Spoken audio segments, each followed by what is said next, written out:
الحمد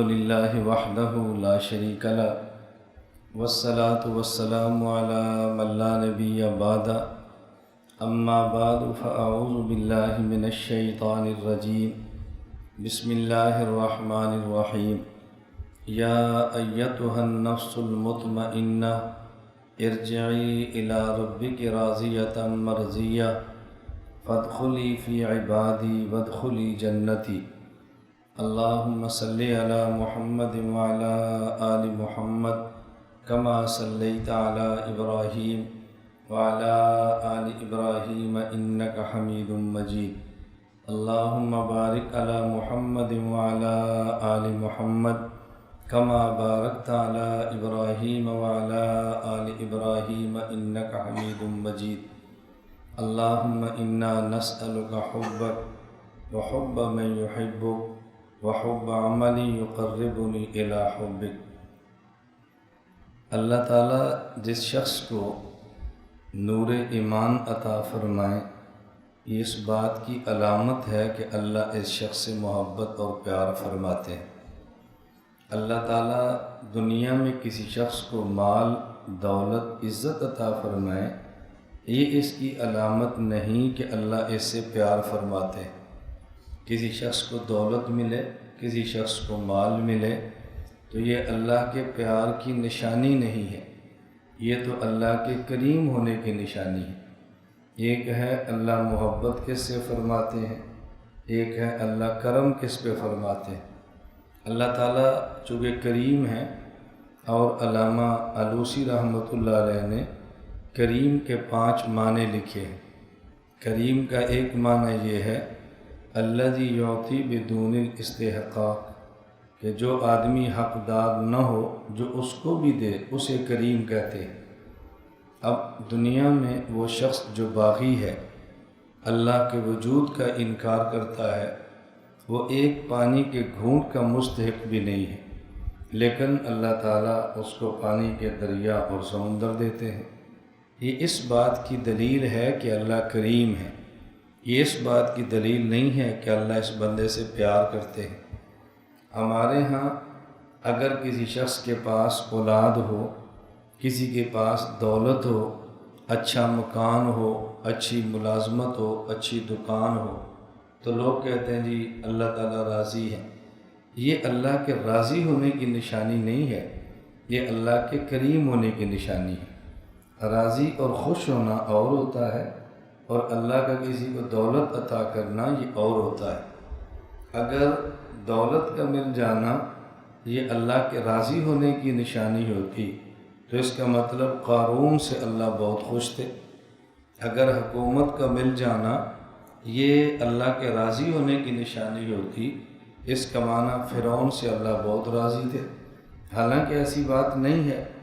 اللہ کے کتنے انبیاء وہ ہیں کہ جن کو ان کی قوم نے ان کے گھروں سے نکالا ہے، کتنے انبیاء ہیں ان کو شہید کیا ہے، 2 ٹکڑے کیے ہیں، قوم ان کی بات نہیں مانتی، حالانکہ اللہ ان سے بہت راضی تھے، اللہ تعالیٰ ان سے بہت خوش تھے۔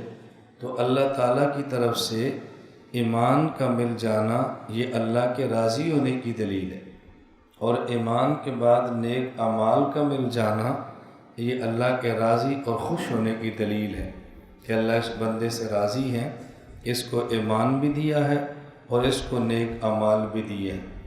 اگر اللہ کسی کو دنیا میں ایمان دے اور یہ ظاہری نعمتیں نہ دیں تو اللہ سے مانگنا تو چاہیے، لیکن پریشان اور بے صبرا نہیں ہونا چاہیے۔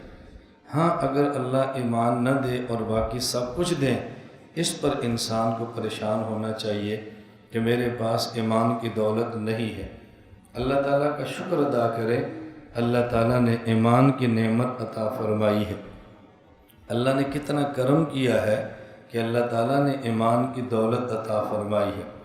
تو اللہ تعالیٰ نے ایمان دیا یہ اللہ کا احسان ہے۔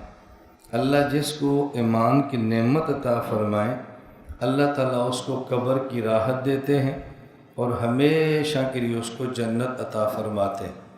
اگر ایمان کی نعمت نہ دیں تو قبر میں عذاب دیتے ہیں اور آخرت میں ہمیشہ کے لیے جہنم دیتے ہیں۔ دنیا اور آخرت میں فرق سمجھیں۔ دنیا اور آخرت میں فرق ہے۔ جہاں صرف دکھ ہو اسے جہنم کہتے ہیں، اور جہاں صرف سکھ ہو اسے جنت کہتے ہیں، اور جہاں دکھ بھی ہو اور سکھ بھی ہو اسے دنیا کہتے ہیں۔ ہم دنیا میں ہیں، یہاں کبھی سکھ ملیں گے، کبھی دکھ ملیں گے، کبھی خوشی ملے گی، کبھی غم ملیں گے، اور موت کے بعد یا جنت ہے یا جہنم ہے۔ بعض لوگ ایسے ہوں گے کہ جن کے پاس ایمان ہوگا اور نیک اعمال اور برے اعمال برابر ہوں گے۔ جنت اور جہنم کے درمیان ایک دیوار ہے، اسے کہتے ہیں آراف۔ اس آراف کی دیوار پہ اللہ ان کو رکھیں گے، نہ جنت میں جائیں گے نہ جہنم میں۔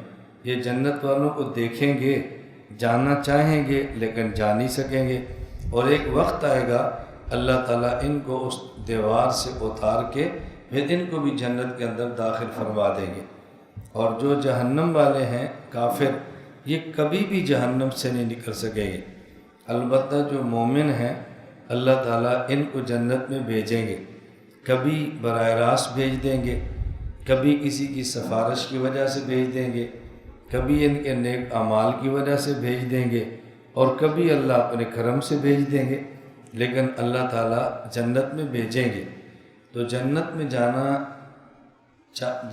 جانا ہے، اللہ سے مانگنا ہے، اور اللہ سے بار بار مانگیں اللہ تعالیٰ ہم کو جنت عطا فرما، اللہ جہنم سے محفوظ فرما۔ حضور اکرم صلی اللہ علیہ وسلم کی دعائیں ساری ہی پیاری ہیں۔ آپ بعض دعائیں بہت اہتمام سے مانگتے تھے۔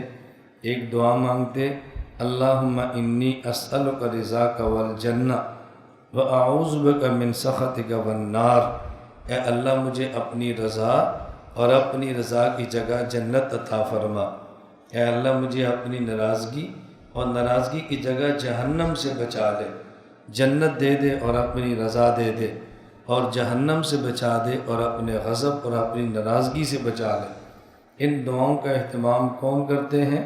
رسول اکرم صلی اللہ علیہ وسلم، جن پہ جبریل اترتا ہے، جن پہ وحی آتی ہے، جو اللہ کے سب سے زیادہ اس کائنات میں محبوب ہیں، جن پہ ذمہ کوئی گناہ بھی نہیں ہے، نہ چھوٹا نہ بڑا، وہ بھی اللہ سے مانگتے ہیں اور کانپتے ہیں اور ڈرتے ہیں، اور عبادات میں اتنا اہتمام کرتے ہیں، خصوصاً رمضان کے بارے میں حدیث پاک میں آتا ہے، شد مئزرہ، اللہ کے نبی جو اپنا تہمد ہوتا تھا اس کو رمضان میں کس کے باندھ لیتے تھے۔ اس کا معنی یہ تھا اب یہ عبادت کے دن ہے، اب یہ عبادت کے دن ہے۔ ہم اتنی عبادت کرتے ہیں کہ جتنی تھکے نہ، اور جو ہی تھکیں تو ہم چھوڑ دیتے ہیں۔ حالانکہ قرآن کہتا ہے فَإِذَا فَرَغْتَ فَانْصَبْ، اے میرے پیغمبر آپ عبادت اتنی کریں کہ آپ تھک جائیں، اتنی عبادت کریں کہ تھک جائیں۔ ہمارے ہاں آپ دیکھیں پورے ملک میں سوائے کچھ جگہوں کے رمضان میں تراویح ہوتی ہے، اس میں قرآن سنایا جاتا ہے، اور جب قرآن کریم ختم ہو جاتا ہے جو تراویح کے باقی دن ہیں وہ چھوٹی چھوٹی صورتوں پہ چلتے ہیں۔ وہاں اگر امام صاحب 2 سپارے پڑھ بھی دیں تو لوگ ناراض ہوتے ہیں کہ قرآن تو ختم ہو گیا، اب یہ 2 سپارے کیوں؟ حالانکہ قرآن ختم ہو گیا ہے، تراویح اور عبادت تو ختم نہیں ہے نا۔ تھکنا چاہیے، تھکے۔ رسول اللہ صلی اللہ علیہ وسلم اتنی عبادت فرماتے، ایک حدیث پاک میں ہے حتیٰ تورمت قدماہ، آپ کھڑے رہتے حتیٰ کہ آپ کے پاؤں مبارک سوج جاتے تھے، پاؤں آپ کے سوج جاتے۔ تو عبادات میں تو یہ ہونا چاہیے کہ بندہ تھکنا شروع ہو جائے اور پھر عبادت چھوڑے۔ ہم اللہ کی رضا بھی مانگیں، اللہ سے جنت بھی مانگیں، اور اللہ کی ناراضگی اور جہنم سے بچیں۔ آدمی جو جنت میں جاتا ہے تو جنت میں جانے کے کئی طریقے ہیں، کیسے جانا ہے۔ میں بہت لمبا بیان ان دنوں میں نہیں کرتا، میں چاہتا ہوں کہ بہت تھوڑا بیان ہو، اور 1-2 بات ایسی ہو جو ہم اپنے پلے باندھ لیں اور اس کو اپنے ساتھ تھام لیں۔ توجہ رکھنا، آدمی اعمال بہت کرتا ہے لیکن جنت میں جانے کا سبب سارے اعمال نہیں ہوتے، بلکہ ان اعمال میں سے کوئی عمل ایک ایسا ہوتا ہے کہ جس کو اللہ قبول فرماتے ہیں اور اس کی وجہ سے باقی اعمال بھی قبول ہو جاتے ہیں۔ یہ نہیں ہوتا کہ سارے ایک عمل اللہ کو پسند آتا ہے، اللہ تعالیٰ شفاعت کی وجہ سے جنت دیتے ہیں۔ آپ نے نیکی کئیوں پر کی ہوتی ہے، اللہ کسی ایک کی شفاعت قبول فرمائیں گے اور بندے کے لیے جنت کا فیصلہ فرما دیں گے۔ ہم کل یہاں بیٹھے تھے، یا غالباً آج ظہر کے بعد مشورہ تھا، تو میں اساتذہ سے کہہ رہا تھا کہ دیکھو یہ ہمارے پاس بچے ہیں جو قرآن کریم حفظ کرتے ہیں، ان سے محبت بھی کرو، ان پہ خرچ بھی کرو، یہ ہمارے سفارشی ہیں۔ سفارشی ہونے کا معنی یہ نہیں ہے یہ 100 کے 100 ہیں، محنت سب کے کرنی ہے، لیکن ان میں سے کسی ایک کی سفارش سے اللہ پاک معاف فرما دیں گے اور جنت میں داخل فرما دیں گے، بس کسی ایک کی سفارش کی وجہ سے۔ ہر بندے کو اپنا سفارشی بنانا چاہیے۔ آپ کے علم میں ہے کہ میں کئی بار کہتا ہوں اپنے تعلق والوں سے، اپنے گھر میں ایک حافظ بنا لو۔ اگر اپنے گھر میں حافظ نہیں ہے، ایک حافظ کا خرچہ اٹھا لو، 5000 مہینے پر ایک حافظ کا خرچہ اٹھا لو، بھئی ایک حافظ میرا ہے، یہ جب تک پڑھتا رہے گا میں 5000 ماہانہ دوں گا، اس کے حفظ قرآن کو میرے ذمہ لگا دو۔ کیا مشکل ہے 5000 ایک بندے پر خرچ کرنا اور حفظ قرآن اپنے کھاتے میں ڈالنا اور ایک سفارشی تلاش کرنا؟ آج ہمارا تھانے کا کچہری کا کام ہو تو چھوٹی سی سفارشی پر بھی لاکھوں لگ جاتے ہیں، اور یہ تو جنت اور جہنم کا مسئلہ ہے۔ خیر، اللہ ہم سب کو جنت عطا فرمائے۔ میں ایک نسخہ عرض کر رہا تھا، قرآنی نسخہ، اس کو ذہن میں رکھ لیں، اور ایک میں نے حدیث بطور دعا کی پڑھی ہے، ان دونوں کو آج ہم سمجھتے ہیں۔ آخرت میں جنت میں جانے کا ایک آسان نسخہ جو اللہ نے قرآن کریم میں بتایا ہے وہ ہے یا ایتھا النفس المطمئنہ ارجعی الی ربک راضیۃ مرضیہ فادخلی فی عبادی وادخلی جنتی۔ سب سے آسان نسخہ کیا ہے؟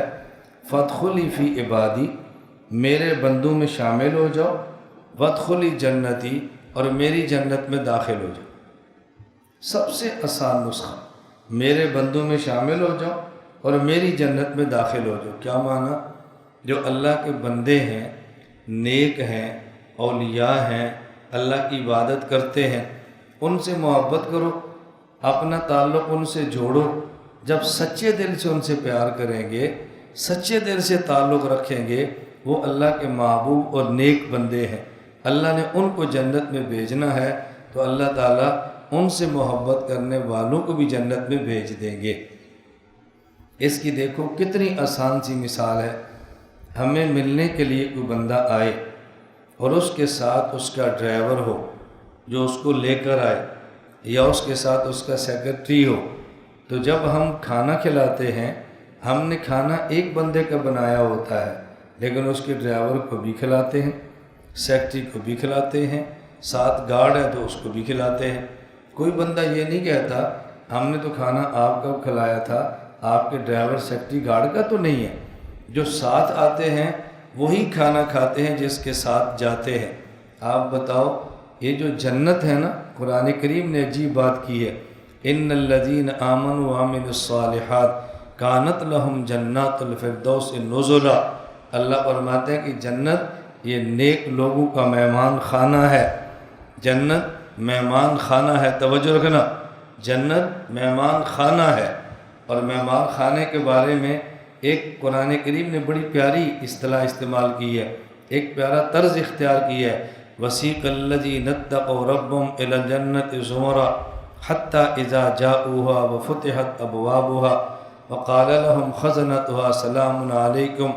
قرآن کریم کہتا ہے یہ جو نیک لوگ ہیں جب یہ جنت کی طرف جائیں گے تو ان کے جانے سے پہلے، توجہ رکھنا، ان کے جانے سے پہلے جنت کا دروازہ کھلا ہوگا۔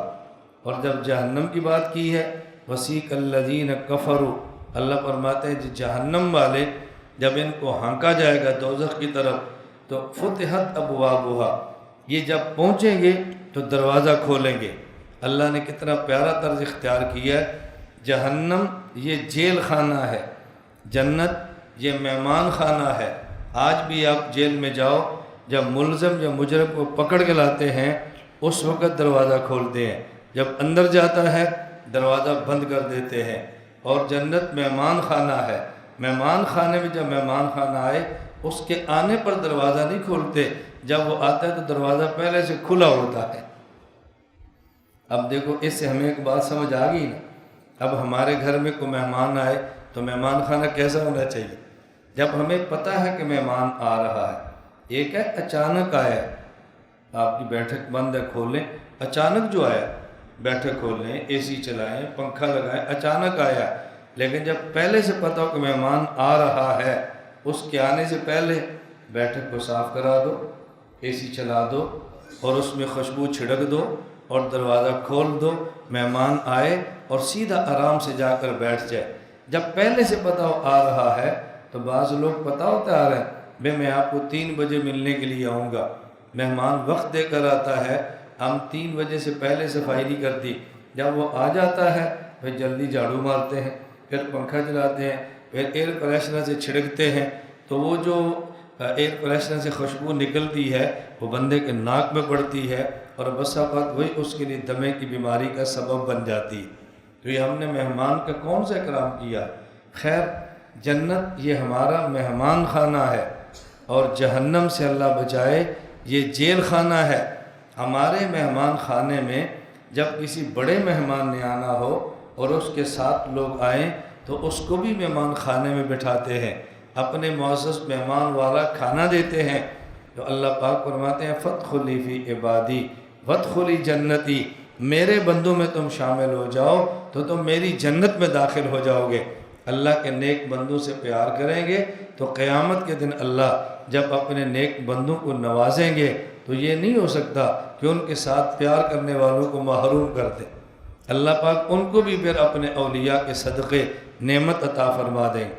ہمارے شیخ اور مرشد عارف باللہ حضرت شاہ حکیم محمد اختر رحمہ اللہ تعالی، مرشد بنانا بہت ضروری ہے، بیعت بہت ضروری ہے۔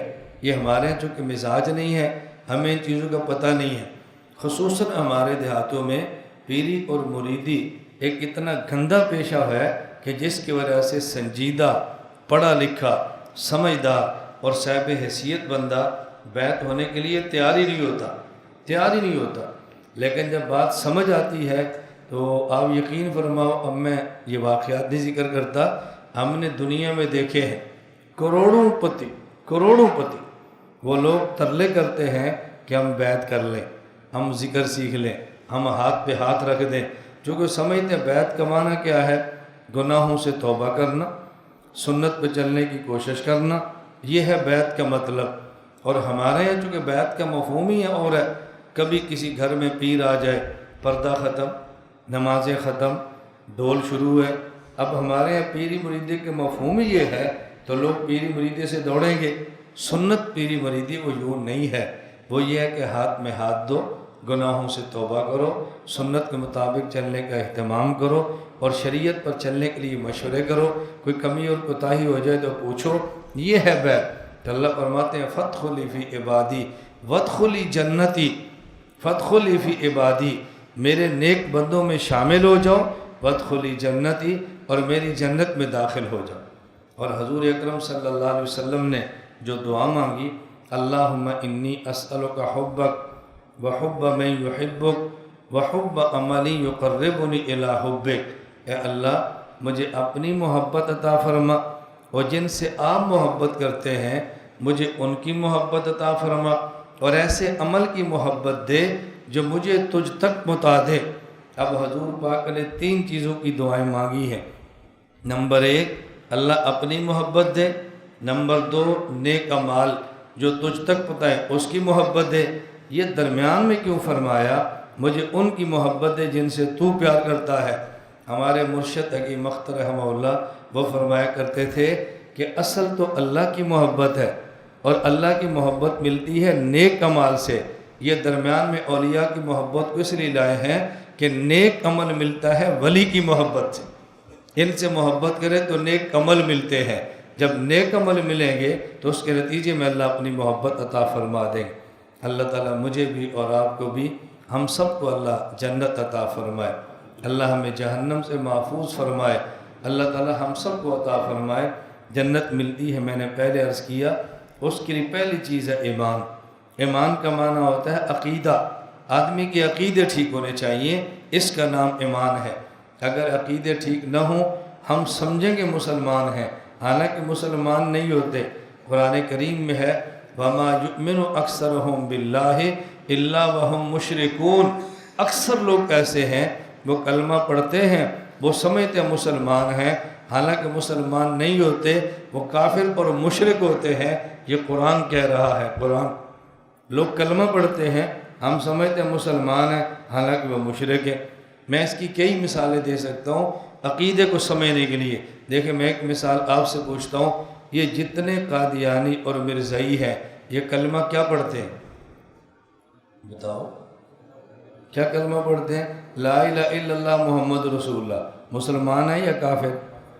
بولو نا۔ یہ تو ہمارے آئین کا مسئلہ ہے، اس پر تو پرچہ مرچہ بھی نہیں، اور ہمارے تو ایس ایچ او بھی ساتھ بیٹھے ہوئے، جنہیں پرچہ کٹ رہے ہیں وہ بھی کول بیٹھے ہوئے۔ اللہ پاک دیکھو، اصل میں دین سے محبت ہوتی ہے۔ مجھے کہا جی مولانا صاحب بیان کب شروع ہوگا؟ میں نے بیان سننا ہے، بس مجھے خواہش ہے میں بیان سنوں، اور میں نے نیچے بیٹھ کے بیان سننا ہے۔ ایک وقت آتا ہے چلتے چلتے، دیکھو دین سے میں اس لیے کہتا ہوں ہر شعبے میں دین سے پیار کرنے والے لوگ موجود ہوتے ہیں، ہمیں اس کا اندازہ نہیں ہوتا۔ میں صرف یہ سمجھا رہا ہوں کہ اب دیکھو قادیانی کلمہ کیا پڑھتے ہیں؟ لا الہ الا اللہ محمد رسول اللہ۔ مسلمان ہیں یا کافر؟ کافر ہے۔ آپ نہ کہو، میں کہتا ہوں، میں 20 بار کہتا ہوں کافر ہے، وہ کافر ہے۔ تو ہم کہتے ہیں جی کلمہ کو بھی کافر ہو سکتا ہے، تو پھر مرزائیوں کو آپ کافر کیوں کہتے ہیں؟ کلمہ پڑھ رہے ہیں پھر بھی کافر ہیں، کیوں؟ وہ کلمے کے مطابق ان کا عقیدہ نہیں ہے۔ اس لیے میں عرض کرتا ہوں نظر کس کے نام کی ہوتی ہے اور نیاز؟ تو جب ہم یہ کہیں گے نظر اللہ نیاز حسین، ایمان کہاں گیا؟ نظر بھی اللہ کے نام کی ہے، نیاز بھی اللہ کے نام کی ہے، ایمان کدھر گیا؟ ہم نے کہا جی میں نے منت مانگنی ہے، میرا بیٹا پیدا ہوا نا، منت مانی ہے، اس کے جو بال ہوں گے نا وہ میں سارے کاٹ دوں گا، کچھ بات نہیں کاٹوں گا چٹڑی ہے۔ کیوں؟ اے میں فلاں قبر تے جا کے بنانے ہیں، اے میں فلاں دربار تے ملانے ہیں، فلاں پیر کے پاس بنانے ہیں۔ یہ بیٹا کس نے دیا ہے؟ اور جب بیٹا پیدا ہو یا بیٹی ہو تو سنت کیا ہے؟ اس کے سارے بال صاف کرو، اس کو چاندی کے مطابق تولو، اور چاندی اللہ کے راستے میں صدقہ کرو۔ ہم نے سنت کو ذبح کیا ہے اور اس کی منڈیاں وہاں جا کے ذبح اڑا کر رہے ہیں۔ اب بتاؤ کہاں گیا ایمان؟ کہاں گیا ایمان؟ کوئی قبر کو چاٹ رہا ہے، کوئی گھوڑے کو چوٹ رہا ہے، کوئی اونٹ کو چاٹ رہا ہے، کوئی بت کو چاٹ رہا ہے، کہاں گیا ایمان؟ میں نے اس لیے عرض کیا ہے کہ وَمَا يُؤْمِنُ أَكْثَرُهُمْ بِاللَّهِ إِلَّا وَهُمْ مُشْرِكُونَ۔ اللہ کہتے ہیں کہ بعض لوگ کلمہ پڑھتے ہیں لیکن ہوتے مشرک۔ اللہ ہم سب کی حفاظت فرمائے، اللہ ہم سب کو صحیح عقیدہ عطا فرمائے۔ جب میں اس لیے کہہ رہا ہوں کہ ایمان کا معنی بھی تو سمجھ لیجیے نا، ایمان کیا ہے؟ ہم اللہ کو ایک مانتے ہیں۔ میں 4-5 عقیدے عرض کرتا ہوں، اس کو پلے باندھ لو۔ ہم اللہ کو بولو ایک مانتے ہیں، ہم اللہ کو حاضر ناظر مانتے ہیں، اللہ ہی کو مشکل کشا مانتے ہیں، اللہ ہی کو حاجت روا مانتے ہیں، اللہ ہی کو مختار کل مانتے ہیں، اللہ ہی کو عالم الغیب مانتے ہیں۔ اللہ کو یا اللہ ہی کو؟ سب بولو، اللہ کو یا اللہ ہی کو؟ قرآن کریم نے عجیب بات کی ہے، آپ گھر جانا اور سورۃ النور کھول کے پڑھنا۔ پہلے رکوع میں قرآن کریم نے مشرک اور زنا کرنے والے مرد ان کو اکٹھا ذکر کیا۔ زنا کرنے والی عورت اور شرک کرنے والی عورت ان کو اکٹھا ذکر کیا ہے۔ کیوں؟ جس طرح زنا کرنے والا مرد ایک عورت پہ راضی نہیں ہے نکاح پر، زنا کرنے والی عورت، زنا کرنے والا مرد ایک عورت پہ قناعت نہیں کرتا، زنا کرنے والی عورت ایک مرد پہ خوش نہیں ہے، اسی طرح شرک کرنے والا ایک در پہ خوش نہیں ہے۔ اللہ نے دونوں کو اکٹھا ذکر کیا ہے۔ میں کیوں بات سمجھا رہا ہوں؟ مشکل کشا اللہ ہی، حاجت روا اللہ ہی۔ یا اللہ مدد یا رسول مدد؟ یا اللہ مدد یا علی مدد؟ مشکل کشا کون ہے؟ اللہ کے رسول مدد کس سے مانگتے؟ حضرت علی مدد کس سے مانگتے؟ دیکھو یہ ہمارے عقیدے ہیں، میں بات سمجھا رہا ہوں، توجہ رکھنا۔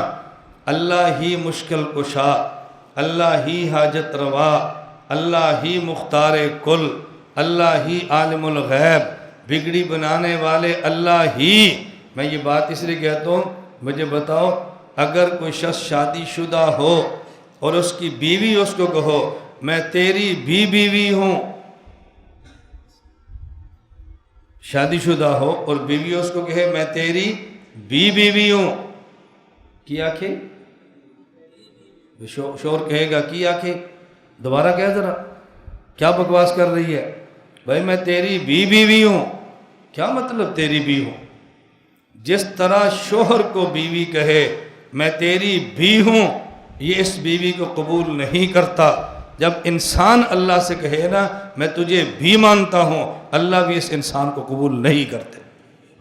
یہاں بھی نہیں چاہیے، بیوی وہ ہوتی ہے جو شوہر سے کہے میں تیری ہی ہوں، اور مسلمان وہ ہے جو خدا سے کہے میں تیرا ہی ہوں۔ بس ہم کس کے ہیں؟ اللہ ہی کے ہیں۔ میں اس لیے گزارش کرتا ہوں عقیدہ ٹھیک رکھا کرو۔ اسی طرح ہمارا عقیدہ ہے اللہ ہر جگہ پر ہے، عرش پر، فرش پر، زمین پر، آسمان پر، کوئی دنیا میں ایسی جگہ نہیں ہے جو اللہ سے باہر ہو، پوری جگہوں پر اللہ پاک ہے۔ اس کے بعد پھر نبی ہیں۔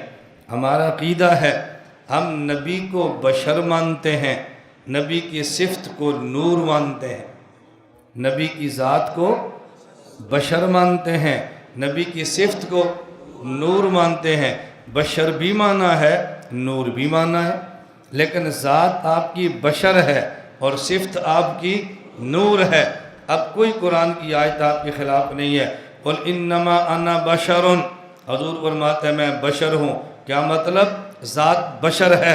قد جاءکم من اللہ نور، تمہارے پاس اللہ کی طرف سے نور آیا، یعنی حضور کی جو صفت ہے وہ نور ہے۔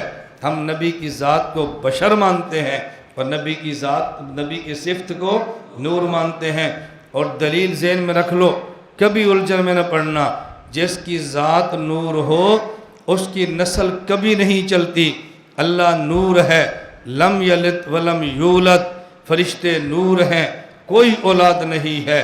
اگر نبی نور ہوتے اولاد نہ ہوتی، نبی بشر ہیں اس لیے اولاد ہے، لیکن صفت کے اعتبار سے حضور نور ہے، صفت کے اعتبار سے حضور۔ مجھے ایک بندہ کہتا ہے مولانا صاحب حضور نور ہیں، میں نے کہا جی، انہوں نے کہا جی حضرت عثمان غنی کو کہتے ہیں ذوالنورین، عثمان ذوالنورین، نورین کا معنی نور کہتے ہیں ایک کو، نورین کہتے ہیں دو نور۔ عثمان کو ذوالنورین کیوں کہتے ہیں؟ میں نے کہا اس لیے کہ ان کے نکاح میں حضور کی بیٹی رقیہ وہ فوت ہو گئی تو ام کلثوم، اس لیے کہتے ہیں ذوالنورین کہ ان کے گھر میں نبی کی دو بیٹیاں تھیں۔ اس نے کہا اگر نبی نور ہیں تو رقیہ نور ہے، نبی نور ہے تو ام کلثوم نور ہے، اگر نبی کی بیٹی نور ہے تو نبی نور کیوں نہیں؟ نبی کی بیٹی نور تو تب ہوگی نا جب نبی نور ہو۔ میں نے کہا اچھا مجھے بتا، دیکھو سوال کا جواب دینا چاہیے نا، کوئی سوال آپ سے پوچھ لے۔ میں نے کہا مجھے یہ بتاؤ نبی پاک کی بیٹیاں کتنی ہیں؟ کہا جی 4۔ میں نے کہا حضور کی پہلی بیٹی زینب، ان کے شوہر ابو العاص، اسے ذوالنور نہیں کہتے۔ حضور کی چوتھی بیٹی فاطمہ، ان کے شوہر علی کو ذوالنور نہیں کہتے۔ تو نبی کی بیٹیاں 4 ہیں تو نور 4 ہونے چاہیے نا۔ حضرت زینب کے شوہر کو ذوالنور نہیں کہتے، حضرت زہرا کے شوہر کو ذوالنور نہیں کہتے، تو صرف عثمان ہی کو ذوالنورین کیوں کہتے ہیں؟ اگر نبی کی بیٹی نور ہوتی تو 4 کے شوہروں کے ساتھ ذوالنور لگتا، بقیہ کے شوہر کے ساتھ ذوالنور نہیں ہے، عثمان کے ساتھ ذوالنورین کیوں ہے؟ میں نے کہا اس کی وجہ یہ ہے، یہ توجہ سے سمجھنا۔ میں نے کہا جو اولاد ہے اسے کہتے ہیں نور نظر۔ کیا کہتے ہیں؟ نور نظر۔ کبھی آپ شادی کارڈ دیکھیں نا، اوپر لکھا ہوتا ہے جی چشم، نور چشم، اسے کہتے ہیں نور چشم۔ اسے کہتے ہیں نور نظر، تو اولاد کو نور نظر کہتے ہیں۔ حضرت زینب نبی کی نور نظر ہے، حضرت رقیہ ہمارے نبی کی نور نظر ہے، ام کلثوم نبی کی نور نظر ہے، حضرت زہرا نبی کی نور نظر ہیں۔ یہ وہ نور نہیں ہے جو فرشتے ہیں، اس نور کا معنی نور نظر ہے۔ لیکن ابو العاص کے گھر میں نبی کے نور نظر زینب موجود ہے، انہیں سے ذوالنور نہیں کہتے۔ علی کے گھر زہرا نور نظر موجود ہے، علی کو نور نظر نہیں کہتے۔ عثمان کو ذوالنورین کیوں کہتے ہیں؟ اس کی وجہ یہ ہے حضرت آدم سے لے کے حضور صلی اللہ علیہ وسلم تک صرف ایک نبی حضرت محمد ایسے ہیں جن کی 2 بیٹیاں ایک آدمی کے نکاح میں آئی ہیں۔ حضرت عثمان کو ذوالنورین اس لیے کہتے ہیں، یہ بتانے کے لیے کہ پوری تاریخ کا یہ پہلا شخص ہے اور آخری شخص ہے کہ جس کے گھر میں نبی کی 2 بیٹیاں آئیں۔ اس وجہ سے ذوالنورین کہتے ہیں کہ ان کی خصوصیت ہے۔ اس کا معنی یہ نہیں تھا کہ بیٹی نور ہے تو باپ بھی نور ہے۔ میں سمجھانے کے لیے کہتا ہوں، یہ مسئلہ سمجھو۔ اگر تو آپ کو سید ملے، شاہ صاحب ملیں، حضور کی اولاد ملے اور وہ کہے نا کہ حضور نور ہیں، آپ انہیں کہنا شاہ جی آپ کے نانا جی کون ہیں؟ کہے گا حضرت محمد صلی اللہ علیہ وسلم۔ وہ نور ہیں یا بشر؟ وہ کہے گا نور۔ ان سے پوچھو شاہ جی آپ کون ہیں؟ آپ نور ہیں یا بشر؟ وہ کہے گا بشر۔ کہ شاہ جی یہ گل سمجھ نہیں آئی، جے نانا نور ہوئے تو پھر پتر بشر کے وے جم پہ، نانا نور ہو تو بیٹے بشر کیسے ہیں؟ اگر نانا نور ہے تو نواسے کو نور ہونا چاہیے، اگر نواسا بشر ہے تو نانے کو بشر ہونا چاہیے۔ ہم تو شاہ جی آپ کو عزت دیتے ہیں، باپ کی نسل اور ہو، اولاد کی نسل اور ہو، اسے عیب کہتے ہیں، اور جو ہو نسل جو جنس باپ کی ہو وہی جنس اولاد کی ہو، اسے فخر کہتے ہیں۔ ہم آپ کو عزت دیتے ہیں کہ آپ کے نانا جی کو بشر کہتے ہیں۔ اگر آپ نانا جی کو نور کہیں گے خود بشر بنیں گے، ان کی جنس اور ہوگی، آپ کی اور ہوگی۔ یہ انسانوں میں عیب ہوتا ہے، فخر نہیں ہوتا۔ ہم تو آپ کو عزت دینا چاہتے ہیں۔ میں سمجھا رہا تھا عقیدہ بناؤ، نبی کی ذات بشر اور نبی کی صفت نور ہے۔ ہم حضور کو سب سے اعلیٰ مانتے ہیں، یہ ہمارا عقیدہ ہے۔ نمبر 2، انبیاء معصوم ہوتے ہیں، نبی کے بعد کوئی معصوم نہیں ہے۔ یہ کبھی نہ کہنا کہ حضور کے بعد ہمارا معصوم اور بھی ہیں۔ پیغمبر معصوم ہے، ہمارے نبی خاتم الانبیاء بھی ہیں، ہمارے نبی خاتم المعصومین بھی ہے۔ تیسرا عقیدہ ذہن میں رکھنا، سارے نبی اپنی قبروں میں زندہ ہیں، ہمارے حضور بھی اپنی قبر میں زندہ ہیں۔ ہم یہاں سے درود پڑھیں، اللہ فرشتوں کے ذریعے پہنچاتے ہیں، قبر پہ درود پڑھیں، اللہ اپنے نبی کو براہ راست سناتے ہیں، براہ راست سناتے ہیں۔ دلیلیں بہت ہیں، میں آسان دلیل دینے لگا ہوں کہ جس کو جٹلا کوئی نہ سکے۔ وہ دلیل کیا؟ جو یہ کہے کہ حضور پاک اپنی قبر میں زندہ نہیں، توجہ رکھنا، انہیں کہنا حضور نے ایک دعا مانگی، اللہم لا تجل قبری وسن یعبد، اے اللہ میری قبر پہ شرک نہ ہو۔ حضور نے دعا مانگی، اے اللہ میری قبر پہ شرک نہ ہو۔ اس سے پوچھیں یہ دعا قبول ہوئی کہ نہیں ہوئی؟ وہ کہتے ہیں جی ہو گئی۔ آپ پوچھیں اس پہ دلیل کیا ہے؟ وہ کہتے ہیں حضور کی قبر پہ کوئی سجدہ نہیں کرتا کیونکہ دعا قبول ہوئی، حضور کی قبر پہ رکوع نہیں کرتا کیونکہ دعا قبول ہوئی۔ اچھا آپ کہنا یہ عقیدہ رکھنا حضور قبر میں زندہ ہیں، قبر پہ صلاۃ و سلام پڑھیں تو سنتے ہیں، اور یہاں سے پڑھیں فرشتے پہنچاتے ہیں، یہ عقیدہ کیسا ہے؟ وہ کہے گا شرک۔ آپ نے کہنا پکا رہنا، حضور کو قبر میں زندہ ماننا اور زندہ مان کے صلاۃ و سلام پڑھنا، اور اس نیت سے پڑھنا کہ قبر پہ پڑھیں تو خود سنتے ہیں، یہ عقیدہ شرک ہے۔ وہ کہے گا شرک ہے۔ آپ نے کہنا پکے رہنا جی شرک ہے۔ اچھا وہ جو تو کہہ رہا تھا کہ حضور نے دعا مانگی میری قبر پہ شرک نہ ہو، یہ دعا قبول ہو گئی؟ کہا جی ہو گئی۔ کہا جی دعا قبول ہو گئی تو پھر قبر پہ لوگ اس عقیدے سے درود کیوں پڑھتے ہیں؟ پھر لوگ قبر پہ اس عقیدے سے درود کیوں پڑھتے ہیں؟ تم نے کہا جی حضور پہ قبر پہ سجدہ نہیں ہے دعا قبول ہو گئی، رکوع نہیں ہے دعا قبول ہو گئی، نبی کی قبر کو کوئی نہیں پوچھتا دعا قبول ہو گئی، یہ تو تمہیں سمجھ آیا۔ تو تم تو جس طرح نبی کے سجدے کو شرک کہتے ہو، نبی کے رکوع کو شرک کہتے ہو، تو نبی کو قبر میں زندہ مان کر اس نیت سے درود پڑھنا حضور سنتے ہیں، تم تو اس کو بھی شرک کہتے ہو۔ اگر دعا قبول ہو گئی تو یہ شرک کیوں ہے؟ اور اگر یہ شرک ہے تو مانو دعا قبول نہیں ہوئی۔ ہمارا عقیدہ ہے نبی پاک نے دعا مانگی، اللہ میری قبر کو سجدہ گاہ نہ بنانا، خدا نے دعا قبول کر لی ہے۔ حضور کی قبر پہ سجدہ نہیں ہے، دعا قبول ہوئی ہے۔ نبی کی قبر کا طواف نہیں ہے، دعا قبول ہوئی ہے۔ وہاں کوئی نہیں جھکتا نبی کو، دعا قبول ہوئی ہے۔ حضور کی قبر پہ صلاۃ و سلام زندہ سمجھ کے پڑھنا یہ شرک نہیں ہے، کیونکہ حضور کی دعا قبول ہو گئی ہے۔ اور آپ جاؤ، الحمدللہ مجھے لوگ اب وہاں جاتے ہیں نا، فون کرتے ہیں، مولانا صاحب ہم نے دیکھ لیا، آپ کے بیان میں سنا تھا، ہم نے دیکھ لیا۔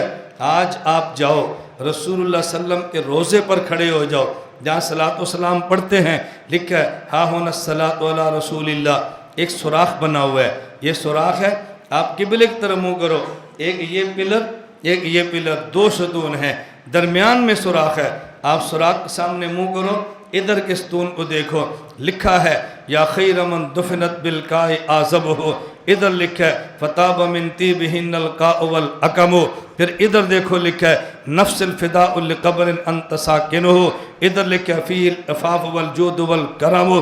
یہ شعر کیا ہے؟ یا خیر من دفنت بالقاء اعظمہ، اے وہ ذات جس کی قبر کی جگہ دنیا کی ساری جگہوں سے اعلیٰ ہے، فتاب من طیبہن القاء والاکم، آپ کے روضے سے خوشبو نے پوری دنیا کو معطر کیا ہے۔ نفس الفداء لقبر انت ساکن ہو، میری جان فدا اس قبر پہ جس میں آپ ساکن ہیں، فیہ العفاف والجود والکرم، اس میں جود بھی ہے، کرم بھی ہے، سخاوت بھی ہے۔ لفظ ساکن عربی زبان میں ساکن کسے کہتے ہیں؟ نکاح ہوتا ہے، شوہر کے ذمے نفقہ، بیوی کو کھانا دینا، شوہر کے ذمے سکنا، بیوی کو رہنے کی جگہ دینا۔ بھئی اپنا پتہ لکھاؤ، سکونت لکھاؤ۔ سکونت کا معنی یہ نہیں کہ تم نے کہاں مرنا ہے، سکونت کا معنی تم نے کہاں زندہ رہنا ہے۔ ساکن کہتے ہیں زندہ رہنے والے کو۔ آج بھی حضور کی قبر پہ لکھا ہے نفس الفداء لقبر انت ساکنہ، میری جان فدا اس قبر پہ جس میں آپ ساکن ہیں۔ اگر یہ عقیدہ شرک ہوتا نبی کی قبر پہ نہ لکھا جاتا۔ اور اگر ساکن کو سمجھنا ہو، میں ایک شعر اور سناتا ہوں، یہ حضور کا حجرہ، یہ امی عائشہ کا حجرہ ہے، یہ امی عائشہ کا مکان ہے، جہاں اللہ کے نبی دفن ہے نا، یہ امی عائشہ کا مکان ہے۔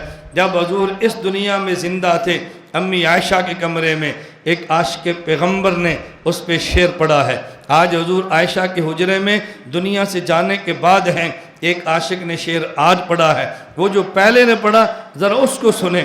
اس نے حضور کی شان میں کہا یا بدی ادل والغنجی لک سلطان علی المہجی ان بیتن انت ساکنہ غیر محتاج علی السرج وجہک المعمول حجتنا یوم یاتی الناس بالحجج۔ عجیب اس نے کلام کیا، یا بدی عدل والغنجی، حسن و جمال کے مالک پیغمبر، لکا سلطان علی المہجی، لوگ حکومت بدن پہ کرتے ہیں، آپ حکومت دلوں پہ کرتے ہیں۔ ان بیتن انت ساکنہ، وہ مکان جس میں آپ رہتے ہیں، غیر محتاج الی السرج، اس کو چراغ کی ضرورت ہی نہیں ہے، اس کو سورج نہیں چاہیے۔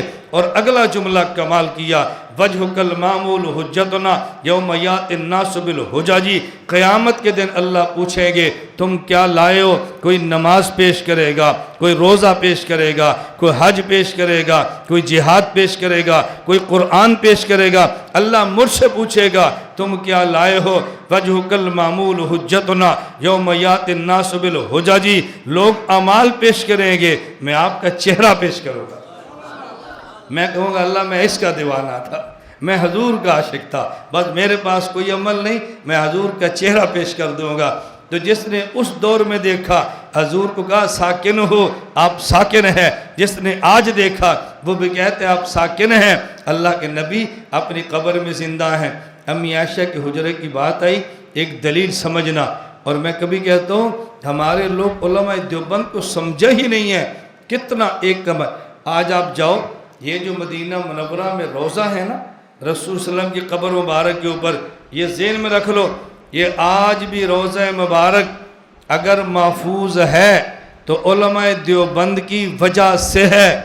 ملک عبدالعزیز کے دور میں یہ مسئلہ اٹھا کہ جتنی قبریں ہیں ان کو گرا دو، جو گنبد ہیں ان کو ملیا میٹ کر دو، یہ قبریں بڑی بڑی نہ ہوں۔ فیصلہ ہوا، قبروں کو گرایا، گنبد ختم کیے، ملیا میٹ کیا۔ اب مسئلہ تھا حضور پاک کی قبر کا، اس کا کیا کریں؟ اب سب سعودی علماء نے کہا بھئی حکم ہے قبر کے اوپر عمارتیں گراؤ، لہذا اس کو بھی گراؤ۔ ملک عبدالعزیز کو کسی نے مشورہ دیا یہ چھوٹا مسئلہ نہیں ہے، نبی پاک کے روزے کا مسئلہ ہے، اس پہ تحقیق کرو، اچھی طرح غور کرو کہ جلد غازی میں اس کو گرا کر کوئی نیا اپنے لیے مسئلہ کھڑا نہ کرنا، امت میں فتنہ پیدا نہ ہو۔ کہا جی کیا کریں؟ کیا دارالعلوم دیوبند ہندوستان اپنے علماء کو بھیجو۔ عرب علماء دارالعلوم دیوبند پہنچے اور وہاں بات چلی بھئی نبی پاک کی قبر کے اوپر جو گنبد ہے اس کو رہنے دیا جائے، اس پہ دلیل پیش کرو، اس پہ دلیل پیش کرو، دلیل ملے گی تو رکھیں گے۔ حدیث میں گرانے کا حکم ہے کہ پکی قبروں کو ختم کرو، یہ تو پکا گنبد ہے، جائز نہیں، دلیل پیش کرو۔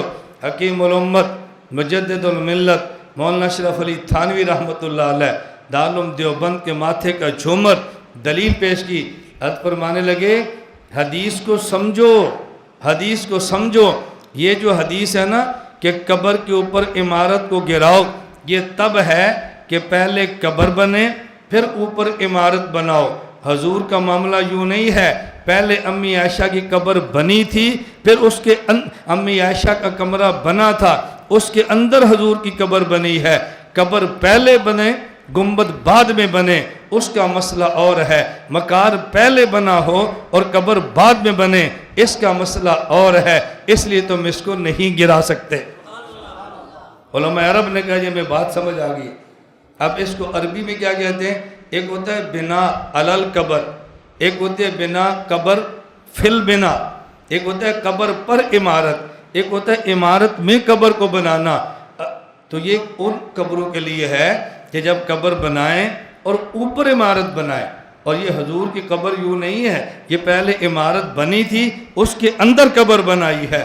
دیکھیں علماء دیوبند کی فہم نے آج بھی حضور کے روزے کو سلامت رکھا ہے، اور انشاءاللہ یہ سلامت رہے گا انشاءاللہ۔ اللہ پاک ہمیں سچا حضور سے عشق اور پیار عطا فرمائے۔ یہ میں نے مختصر عقائد بتائے ہیں جو مسلمان کی شان ہے کہ اپنے عقائد کو سمجھے، اور میں آپ سے کہتا ہوں پوری دنیا عقیدہ سیکھتی ہے، آپ کیوں نہیں سیکھتے؟ دنیا عقیدے پڑھتی ہے، آپ کیوں نہیں پڑھتے؟ ہمارے علاقے کے لوگ تو ایسے عقائد پہ اسپیشلسٹ ہونے چاہیے کہ کوئی بندہ پوچھے تو فوراً کو بھئی ہمارا عقیدہ ہے نبی کی ذات بشر ہے، صفت نور ہے، ہمارا عقیدہ ہے، اس پہ بات کرو۔ ہمارا عقیدہ ہے نبی معصوم ہے، ہمارا عقیدہ ہے حضور قبر میں زندہ ہیں۔ کوئی دلیل پوچھے اور آپ کو نہیں آتی، آپ کون سے علماء ہیں؟ وہ جی میں پوچھ کر بتاؤں گا، یا آ جاؤ لائبریری بیٹھو، دلیل پوچھو، واپس جواب دو، اور دلیل دے اس کا جواب لو۔ یہ ایک آدھ سال لگے گا، آپ کو بات کرنے کا سلیقہ آ جائے گا، آپ خود بخود دلائل دو گے، آپ خود بخود مسئلے سمجھاؤ گے۔ اللہ تعالی ہم سب کو یہ باتیں سمجھنے کی توفیق عطا فرمائے۔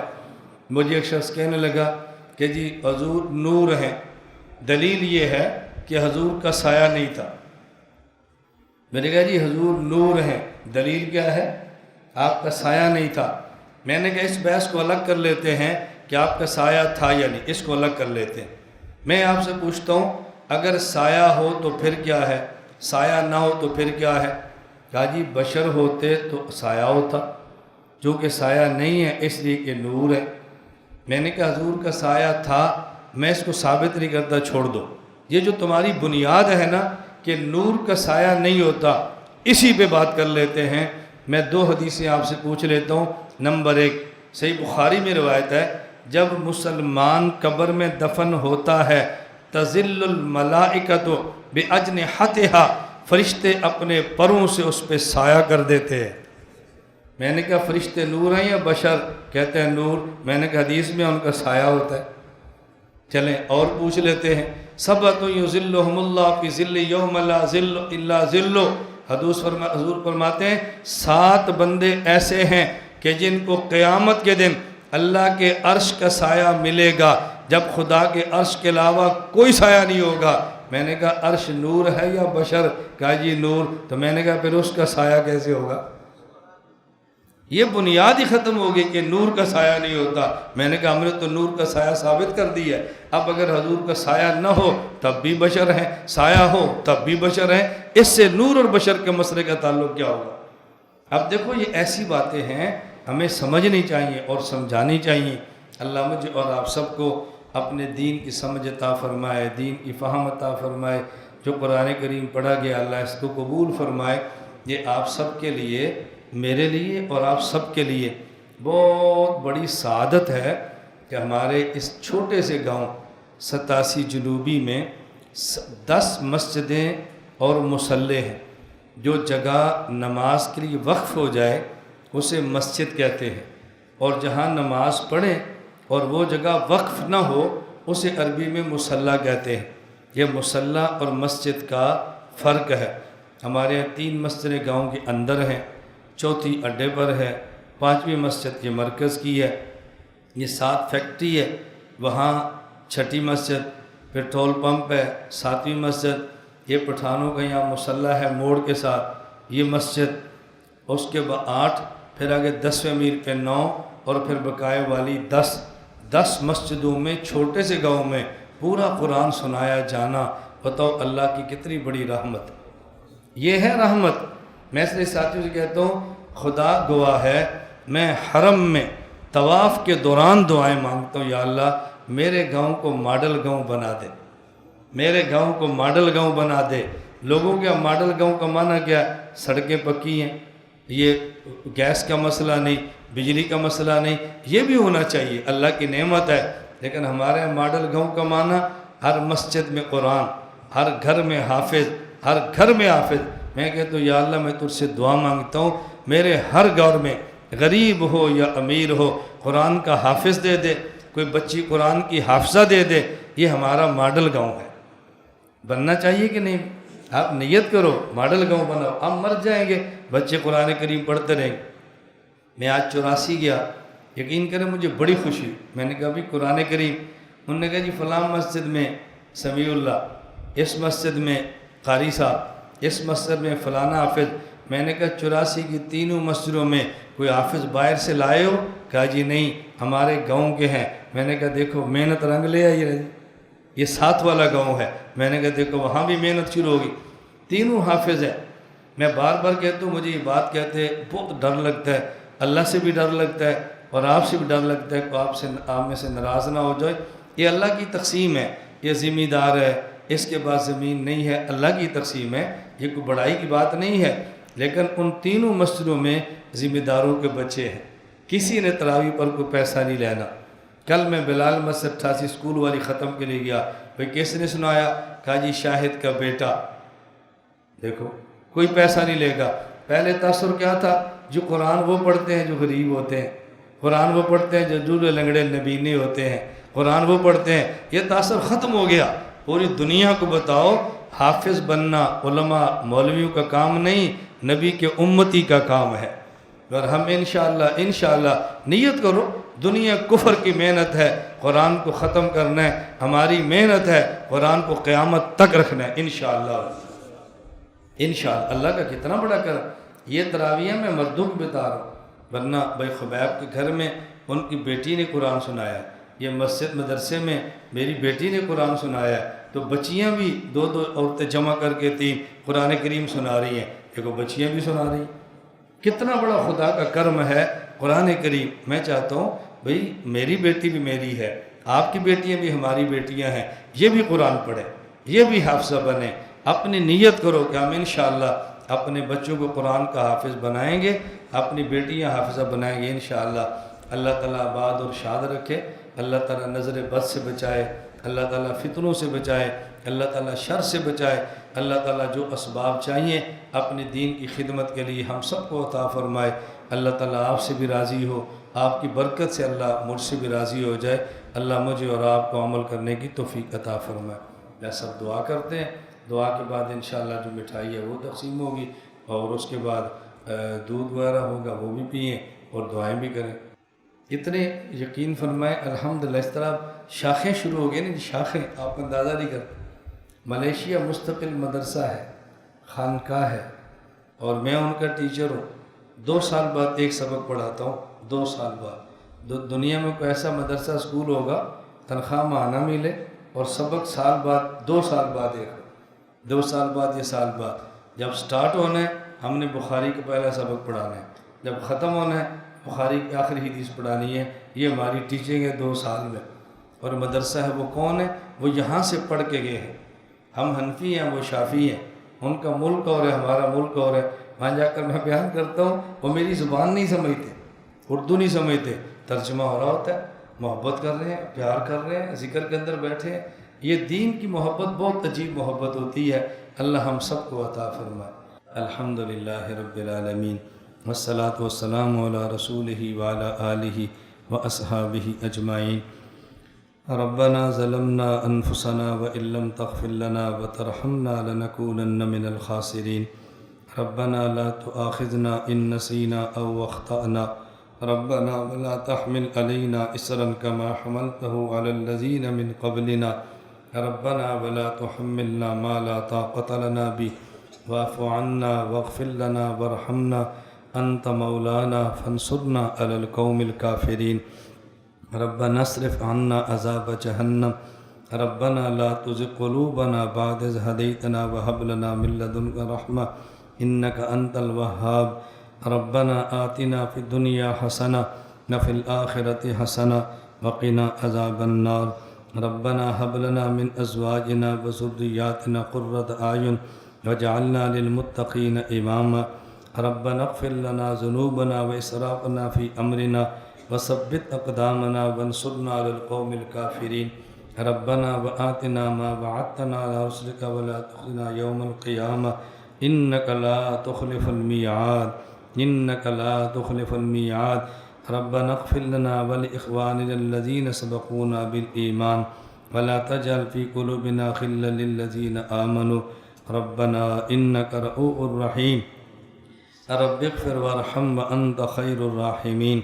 اللهم إنا نسألك علما نافعا وعملا صالحا متقبلا ورزقا واسعا طيبا۔ يا مقلب القلوب ثبت قلوبنا على دينك، ثبت قلوبنا على دينك، ثبت قلوبنا على دينك۔ اللهم طهر قلوبنا من النفاق وأعمالنا من الرياء وألسنتنا من الكذب وأعيننا من الخيانة، فإنك تعلم خائنة الأعين وما تخفي الصدور۔ اللهم إنا نسألك حبك وحب من يحبك وحب عمل يقربني إلى حبك۔ الحمد لله رب العالمين۔ اللهم لا إله إلا أنت الحليم الكريم، سبحان الله رب العرش العظيم۔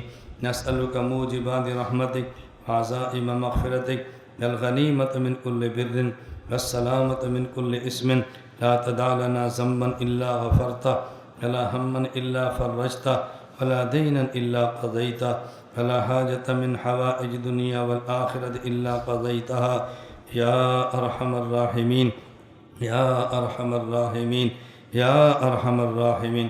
يا من لا تضره الذنوب ولا تنقصه المغفرة، يا من لا تضره الذنوب، يا من لا تضره الذنوب ولا تنقصه المغفرة۔ یا اللہ یا کریم ہمارے رمضان کے روزے قبول فرما لے، یا اللہ یا کریم ہماری تراویح قبول فرما لے، جس میں پڑھا جانے والا قرآن کریم قبول فرما لے۔ اللہ کریم پورے عالم میں ہر وہ شخص جو تیری عبادت میں لگا ہے قبول فرما لے۔ یا اللہ زکوٰۃیں دی قبول فرما لے، اے اللہ صدقات دیے قبول فرما، جن نے فطرانے دیے قبول فرما، جو دیں گے اللہ ان کے بھی قبول فرما، جو نہ دیں ان کو دینے کی توفیق عطا فرما۔ اے مولا یا اللہ یا کریم، جنہوں نے رمضان کے روزے رکھے اللہ ان کی مغفرت فرما دے۔ اللہ جو کسی کمزوری کی وجہ سے نہ رکھ سکے اللہ تو ان کو بھی معاف فرما دے۔ اللہ کریم تو ان کو بھی معاف فرما دے، یا اللہ تو ان کو بھی معاف فرما دے۔ یا اللہ اے اللہ، تیرے پیارے حبیب صلی اللہ علیہ وسلم نے فرمایا کہ وہ شخص برباد ہوا جس نے رمضان پایا اور پھر اللہ سے اپنی مغفرت نہ کرا سکا۔ اللہ ہمیں بدبختوں کی فہرستوں سے نکال دے اور ہماری مغفرت فرما دے۔ اللہ کریم ہماری مغفرت فرما دے، یا اللہ ہمارے گناہوں کو معاف فرما دے۔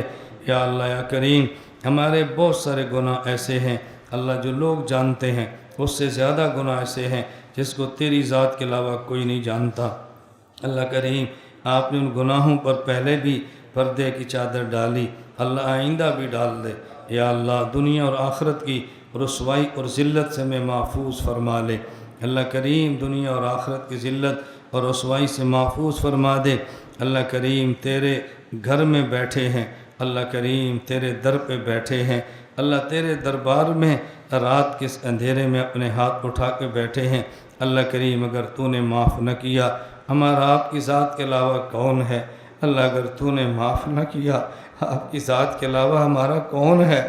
یا اللہ آپ کی ذات کے علاوہ کوئی نہیں، ہم اللہ ہاتھ پھیلائے بیٹھے ہیں، اے اللہ بیکاریوں کی طرح بیٹھے ہیں، اللہ فقیروں کی طرح بیٹھے ہیں۔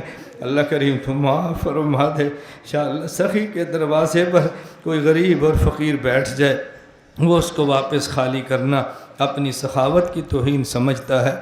اللہ کریم آپ کے در پہ آگے ہیں، گناہ لے کر آئے ہیں، اللہ نافرمانیاں لے کر آئے ہیں، شقاوت بدبختیاں لے کر آئے ہیں۔ اللہ کریم تو معاف فرما دے، یا اللہ تو معاف فرما دے۔ اللہ دنیا کی ذلت بہت کم ہے، آخرت کی ذلت بہت سخت ہے۔ اللہ دنیا کی تکلیفیں کم ہیں، قبر کی تکلیف بہت سخت ہے۔ اللہ ہم دنیا کی تکلیف نہیں سہ سکتے، قبر کے عذاب کو کیسے سہ لیں گے؟ اللہ جہنم کے عذاب کو کیسے سہ لیں گے؟ اللہ ہم اپنے بڑے کی اے اللہ ڈانٹ نہیں سہ سکتے، تیرے غضب کو کیسے سہ سکتے ہیں؟ اللہ کریم معاف فرما دے، اللہ کریم تو معاف فرما دے، اللہ کریم تو معاف فرما دے، اے اللہ تو معاف فرما دے۔ اللہ ظاہر اور باطن کو پاک فرما دے۔ اللہ کریم تجھے تیری رحمت کا واسطہ، اللہ تجھے تیرے حبیب کا واسطہ، اللہ تجھے تیرے عرش کا صدقہ، اے اللہ تجھے تیری کرسی کا واسطہ، اللہ کریم ہم نالائقوں کو معاف فرما دے۔ یا اللہ تو کریم ہے، اللہ تو کریم ہے، اللہ تو کریم ہے۔ امی عائشہ رضی اللہ عنہ نے یا حبیب صلی اللہ علیہ وسلم سے پوچھا اگر لیلۃ القدر پالوں میں کون سی دعا مانگوں؟ آپ نے فرمایا دعا مانگو اللہم انک عفو تحب العفو فاعف عنی۔ اللہ ہم بھی یہ دعا مانگتے ہیں، اللہم انک عفو تحب العفو فاعف عنی، اللہم انک عفو تحب العفو فاعف عنی۔ اللہ کریم ہمارے گناہوں سے آپ کا کوئی نقصان نہیں ہے، اللہ کریم آپ کے ہمارے گناہوں سے ہمارا ہی نقصان ہے، اللہ معاف فرما دیں گے۔ آپ کے خزانوں میں کوئی کمی نہیں ہے، اللہ کریم اپنی رحمت کے خزانے کھول دے، اللہ اپنی رحمت کے خزانے کھول دے، اللہ ہمارے لیے مغفرت کے وعدے فرما دے۔ یا اللہ تو ہمیں معاف فرما دے، اللہ ہم نے جوانی برباد کی ہے تیری نافرمانی میں، اللہ کریم تو معاف فرما دے، یا اللہ تو معاف فرما دے، اللہ کریم تو معاف فرما دے، ہمیں بھی معاف کر دے، ہمارے رشتہ داروں کو بھی معاف کر دے، ہمارے خاندان کو معاف کر دے، ہماری بستی والوں کے ہر فرد کو معاف کر دے، اللہ کریم اپنے حبیب کی امت کے ہر فرد کو معاف کر دے۔ یا اللہ جس کسی نے ہم پہ زیادتی کی ہے ہم تیری ذات کے لیے معاف کرتے ہیں، اللہ کریم تو ہمیں معاف فرما دے۔ اے اللہ ہمارے والد والدہ میرے بڑے بھائی، اللہ کریم ہمارے رشتہ دار یہاں جو بیٹھے ہیں ان کے خاندانوں کے رشتہ دار، کسی کا والد کسی کی والدہ کسی کے دونوں، اے اللہ دادا دادی نانا نانے رشتہ دار قبروں میں چلے گئے ہیں، اللہ تو ان کو معاف فرما دے، اللہ کریم ان کو معاف فرما دے۔ یا اللہ یہ قبرستان کے ساتھ مرکز اور مدرسہ ہے، اللہ جو قرآن پڑھنے پر جو رحمتیں آتی ہیں اللہ یہ ہمیں بھی دے دے، قبرستان والوں بھی دے دے۔ یا اللہ اب یہ ہمارے بڑے جو دنیا سے چلے گئے ہیں عمل تو کر نہیں سکتے، اللہ تیرے دربار میں کیسے پہنچے آپ ہی جانتے ہیں، ہم ان کی سفارش کرتے ہیں، اللہ ہم نالائق ہیں، اے اللہ ہم مستحق ہیں، اے اللہ ہم نالائق ہیں، مستحق تو عذاب کے ہیں، لیکن ہم تیری رحمت پہ امید لگائے بیٹھے ہیں، اپنے لیے بھی اپنے بڑوں کے لیے بھی۔ اللہ تو ان کی قبر کی تنگیاں ختم فرما دے، اللہ کریم آسانیاں پیدا فرما دے، آخرت کے معاملات کو آسان فرما دے، یا اللہ ہمارے لیے بھی آسان فرما دے۔ یا اللہ کتنے بیمار ہیں گھروں میں ہیں، اے اللہ ہمارے عزیز بھائی آصف یہ بیمار ہیں، یا اللہ ہمارے بزرگ بھائی محمود یہ بیمار ہیں، اور کتنے گھروں میں اللہ کریم بیمار ہیں، اے اللہ تو سب کو صحت دے دے، اللہ کریم تو سب کو صحت دے دے، اللہ کریم سب کو صحت دے دے، اے اللہ سب کو خوشیاں دے دے، گھروں سے بیماریاں ختم فرما دے، اے اللہ کریم بیماریاں ختم فرما دے، یا اللہ ہمارے دلوں میں بغض کینہ نفاق اللہ یہ سب ختم فرما دے۔ اس بغض اور کینے نے ہمارے خاندان کو توڑ دیا ہے، رشتہ داری کو توڑ دیا ہے، اے اللہ ہم آپس میں ٹکڑے ٹکڑے ہو گئے ہیں، اللہ کریم ہمارے دلوں سے بغض کینہ حسد نفرتیں ختم فرما دے، اللہ محبت عطا فرما دے، مودت عطا فرما دے، پیار اور الفت عطا فرما دے، اللہ کریم ایمان کی نعمت دی ہے، کفر سے بچا لے، یا اللہ سنت کی نعمت دے کر بدعت سے بچا لے، صحت کی نعمت دے کر بیماری سے بچا لے، عزت کی نعمت دے کر ذلت سے بچا لے، کثرت کی نعمت دے کر قلت سے بچا لے، یا اللہ اہل حق سے جوڑا اہل باطل سے بچا لے، اللہ دولت کی نعمت دے کر غربت سے بچا لے۔ تیرے حبیب صلی اللہ علیہ وسلم فرماتے ہیں کاد الفقر ان یکون کفرا، کبھی غربت انسان کو کفر تک لے جاتی ہے۔ کتنے وہ لوگ ہیں جو پیسے کی وجہ سے کبھی مرزائی ہوتے ہیں، پیسے کی وجہ سے کبھی یہودی ہوتے ہیں، پیسے کی وجہ سے اپنا دین بدلتے ہیں۔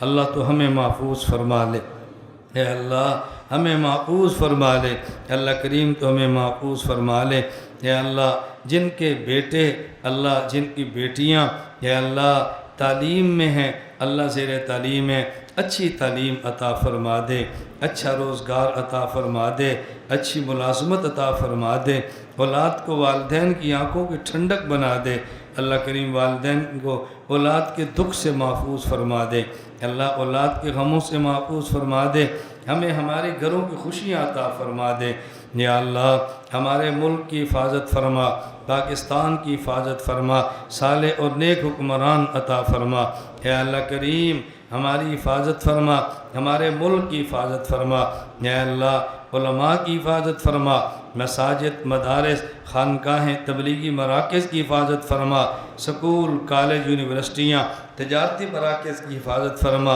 اے اللہ ہماری افواج جو پاکستان کی سرحدات پر ہیں جن کی وجہ سے ہم محفوظ ہیں، اللہ تو ان کی حفاظت فرما، ان کے حوصلے بلند فرما، فتوحات عطا فرما، شکستوں سے محفوظ فرما، اے اللہ کریم بیت المقدس کی حفاظت فرما، یہودیوں کے شکنجے سے آزاد فرما، اے اللہ مسجد نبی کی حفاظت فرما، حرم مکہ کی حفاظت فرما، دنیا بھر کے مظلوم مسلمان کی مدد فرما، اے اللہ مظلوم مسلمان کی مدد فرما، یا اللہ وہ افراد وہ ادارے وہ جماعتیں جو تیرے دین کے کام میں لگی ہیں، اللہ ان کی ضرورتیں پوری فرما، ان میں باہمی محبت و اتفاق و اتحاد پیدا فرما، اے اللہ کریم یہ جو آئے ہیں ان سب کو قبول فرما لے، ہر کسی کی جائز حاجت کو پورا فرما دے، جائز خواہش کو پورا فرما دے، اللہ کریم کتنے لوگ ہیں جو دعا کا کہنا چاہتے ہیں، رابطہ نہیں ہوتا، نمبر نہیں ہوتا، ملاقات نہیں ہوتی، لیکن اللہ آپ تو سب کی ضرورتیں جانتے ہیں،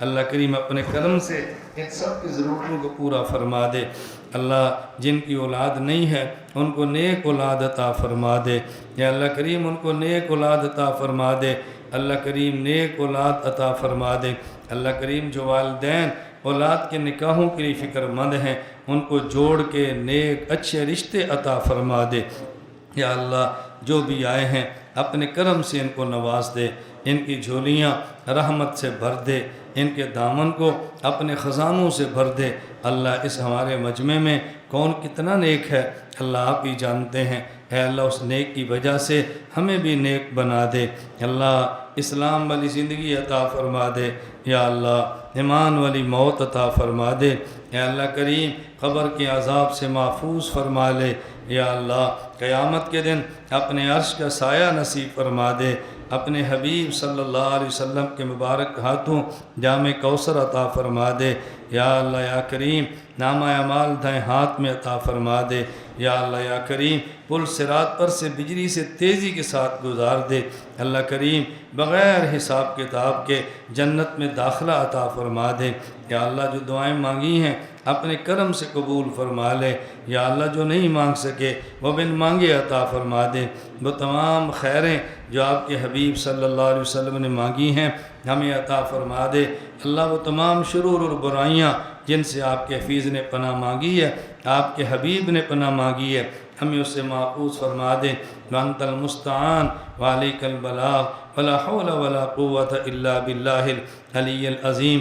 اللہ ہم نے دعائیں اپنی حیثیت کے مطابق مانگی ہیں، اے اللہ آپ اپنی شان کے مطابق عطا فرما دیں، اللہ ہم نے وہ مانگا جو ہم جانتے ہیں، اللہ کریمہ وہ عطا فرما دیں جو آپ جانتے ہیں، یا اللہ رزق ہمارا قریب میں دے دے، دوری سے بچا لے، اللہ کریم گھروں میں وسعت عطا فرما دے، یا اللہ برکت والا رزق وسعت کے ساتھ دے دے، اپنے در کا محتاج بنا کر غیروں سے غنی فرما دے، اللہ ہمیں کسی سے کھانے والا نہیں اپنے کرم سے کھلانے والا بنا دے، اللہ ہمارے بچوں کو قبول فرما لے، ہماری بچیاں قبول فرما لے، اللہ ہمارے اس گاؤں کو ماڈل گاؤں بنا دے، اللہ کریم ہر گھر سے ایک حافظ عطا فرما دے، اللہ ہر گھر سے ایک حافظہ بچی عطا فرما دے، اللہ تیرے خزانوں میں کیا کمی ہے، ہمارے بھائیوں کے، ہمارے دوستوں کے، ہمارے گاؤں والوں کے دلوں کو اپنے دین کی طرف بدل دے،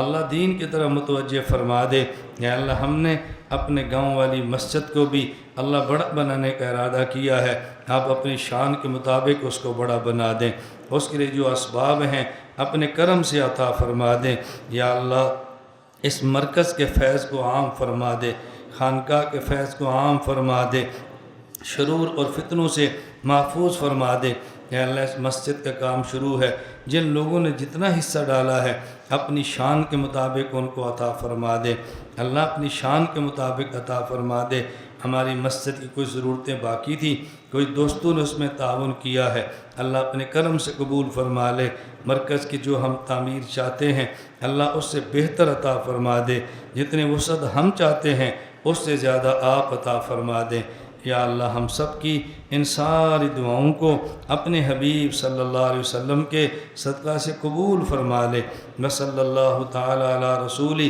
خیر خلقہ محمد وعلی آلہ واصحابہ اجمعین، آمین برحمتک یا ارحم الراحمین۔